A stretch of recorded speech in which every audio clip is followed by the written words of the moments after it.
Hello, kindergartners. Welcome to another virtual story time. I'm Miss Stephani, the Children's Librarian at the Page Public Library, and even though I can't meet with you in person, I still have some of my favorite books I would like to share with you today. The first book is called Not Your Typical Dragon, and this book is written by Dan Barrell.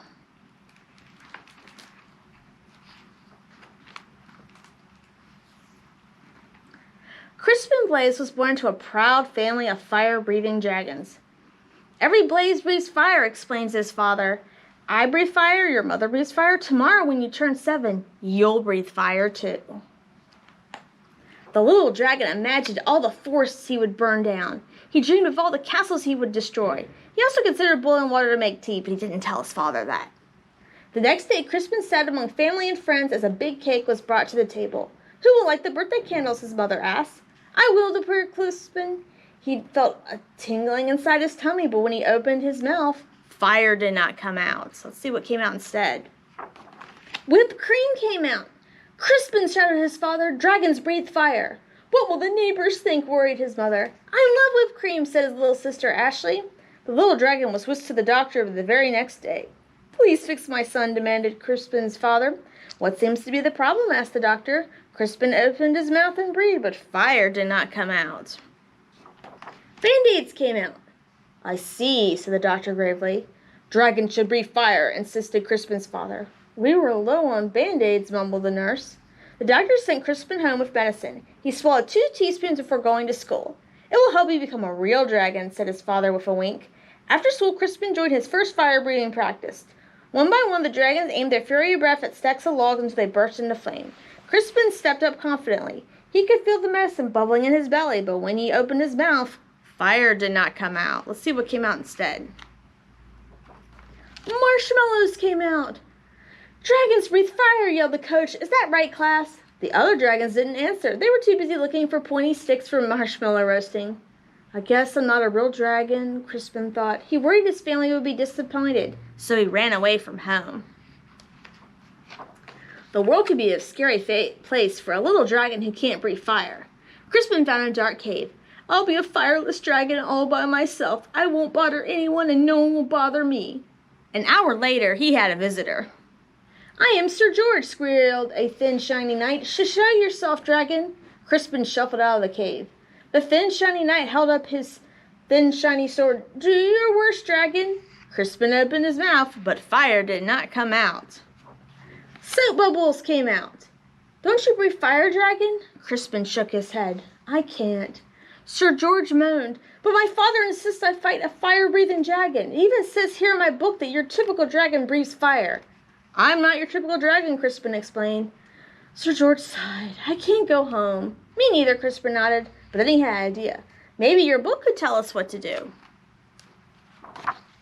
Of course, Sir George searched through the pages. It says it's probably just your diet. Sir George fed Crispin spicy curry, scorching chili, and blistering salsa.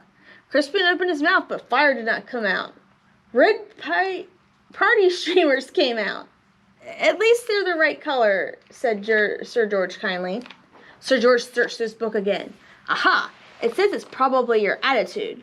Sir George taught Crispin how to look mean and angry, and to breathe fire. Crispin opened his mouth, but fire did not come out. Soft, cuddly teddy bears came out. Said George. You may have to take a step backwards. It's no cruise, Crispin sighed. I'm just not your typical dragon. But Sir George was not ready to give up. Aha! The book says you are too stressed. Sir George made Crispin close his eyes while he described a quiet, relaxing day at Oceans. Do you feel calm? Now imagine 100 shining knights attacking you. Crispin opened his mouth, but fire did not come out. Beach balls came out. Well, that's just plain weird. Secretly, Sir George was glad that Crispin could bring fire. He liked the little dragon and didn't want to fight him. Sir Crispin liked the shiny knight too, but he missed his parents. Sir George, it's getting dark. I want to go home. The shiny knight patted him on the back. Don't worry, little dragon. I will take you. Crispin's parents were relieved when they arrived home. Sir George was about to say goodbye when they heard a shout. There you are, boy. Why on earth are you playing with a fire-breathing dragon? He's my friend, Father, whispered Sir George, and besides, he doesn't breathe fire. A dragon that doesn't breathe fire? That's the silliest thing I ever heard. The shiny man laughed. Crispin's father stormed out of the house. My son is not silly. He may not breathe fire, but I certainly do.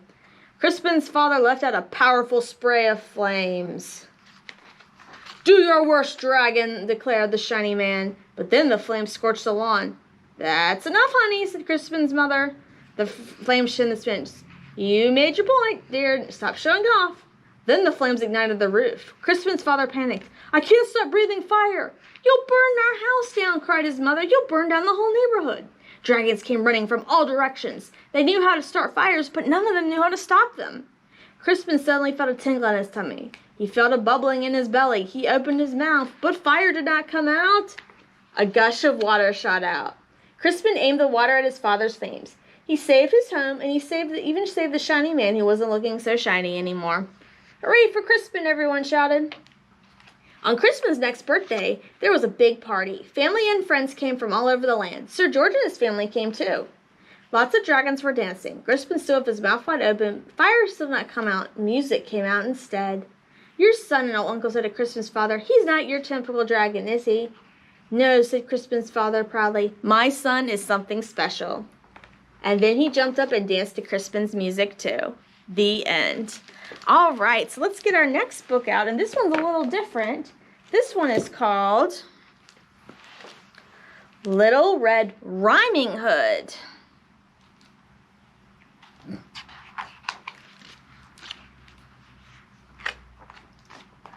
Once there was a girl who only spoke in rhyme. This drew some attention. Want to ride the swings with me? Race our bikes or climb a tree? Look, everyone, the sad little rhymer has no friends, teased Big Brad Wolf. You don't bother me, Big Brad. Nasty words won't make me sad. But his words did bother her. One day after playing at the park, she said to her grandma, I wish I was not this way. May I hide in here today? To cheer her up, Grandma sewed her a cozy red hooded sweatshirt. This new hoodie looks just right. I shall wear it day and night. She wore it everywhere she went, and so she became known as Little Red Riding Hood.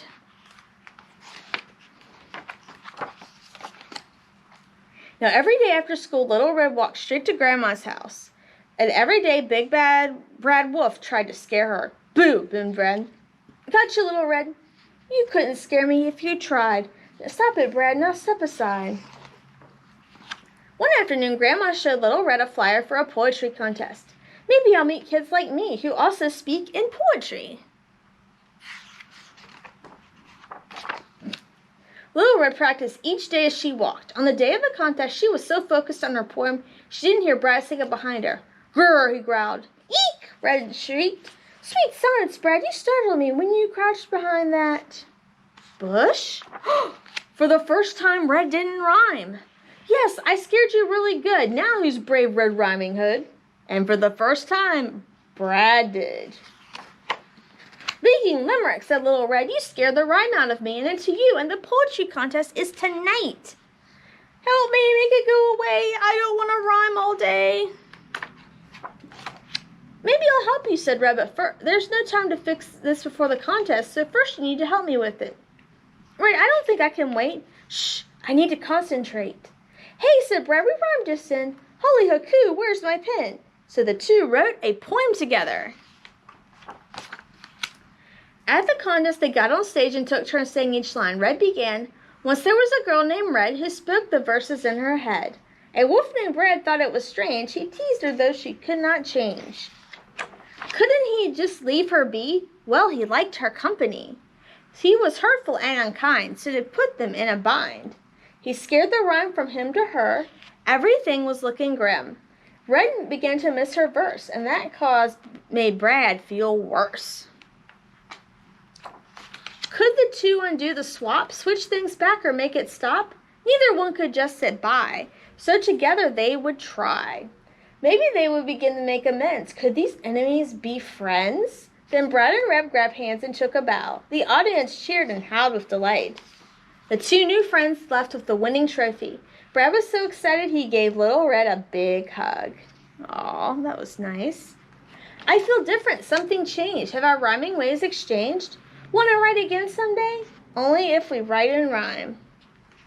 And so there they are. They're working on their next poem. The end. All right, guys, I do have one more book to share with you today. Let me get it out. And this one's a lot of fun. It's called Once Upon a Goat, and it's written by Dan Richards.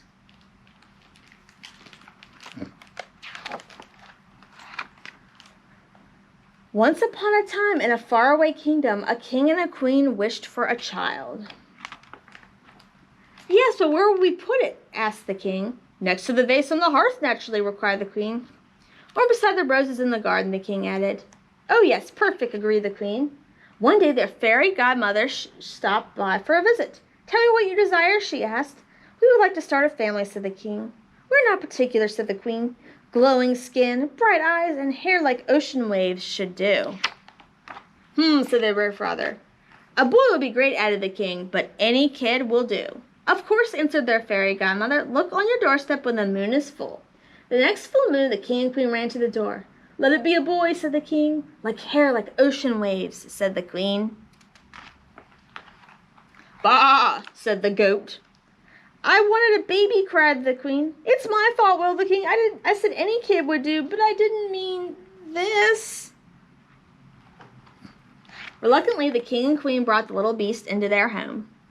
Look on the bright side, said the king. We can still hold it like a baby. It has a goatee, replied the queen. We won't need to change its diapers, said the queen.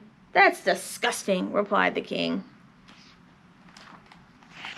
At least it loves the royal roses, said the king. That's it, it has to go, commanded the queen.